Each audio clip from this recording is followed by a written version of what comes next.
যখন যেটা পাই দিলে তো হইব না দোস্ত। মোবিল বইলা মোবিলই দিতে হইব।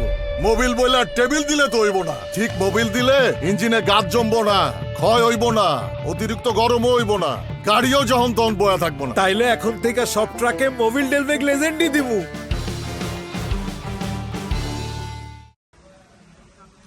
আসসালামু আলাইকুম ভিউয়ার্স, আমি আপনাদের এখন দেখাবো যে গাড়িতে, অটো গাড়িতে কিছু কিছু গাড়িতে, সব গাড়িতে শিফট লক থাকে। এই যে দেখতে পাচ্ছেন, এটা হলো শিফট লক।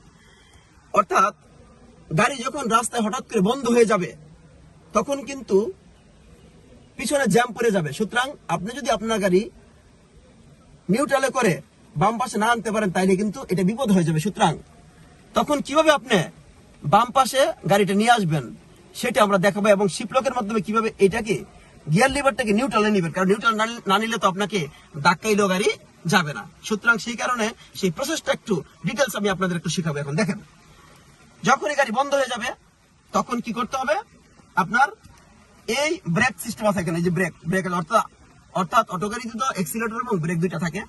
ব্রেকে জোরে চাপড়ে করতে একদম ফুল ব্রেক করার পরে ডাইন হাত দিয়ে, এই যে ডাইন হাত দিয়েছেন, ডান হাতে শিফট লকে চাপ দিব আমরা। ডাইন হাতে এরকম শিফট লকে চাপ দিয়ে রাখবো, জোরে চাপ দিতে হবে একদম পুরো, যাতে লকটা রিলিজ হয়।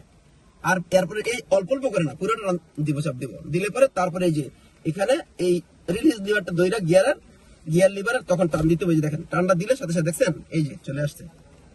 আমি আরেকবার দেখাই, দেখেন এই যে এটা আছে তো, এই চলে গেছে, আবার এই নিউট্রাল চলে আসছে। কিন্তু একটা জিনিস খেয়াল করেন আপনারা, এই যে গেলে পার্কিং এ রাখছি না, পার্কিং এ রাখলে এই যে এখন কিন্তু আসে না, এই যে আসতেছে না, আসবে না। কিন্তু যখন আপনি শিফট লক ধরবেন তখন চাপ দিলে আসবে, এই দেখতে পাচ্ছেন চাপ দিলে চলে আসছে। সুতরাং যখনই আসবে নিউট্রালে তখন কি করবো আমরা, তখন গাড়ি যদি আমরা ধাক্কা দিই তাইলে পরে বামে আস্তে করে চলে আসবে। মোটামুটি এই ভিডিওটা আপনারা সবাই শেয়ার করে দিবেন, এবং ড্রাইভারদের জন্য খুবই গুরুত্বপূর্ণ। অনেক ড্রাইভার আছে সিনিয়র হয়ে গেছে, তারপরে এই জিনিসগুলো আমরা বুঝতে পারি না, সেজন্য প্রত্যেককে বলবো যে এটা শেয়ার করে দেওয়ার জন্য। ধন্যবাদ সবাইকে।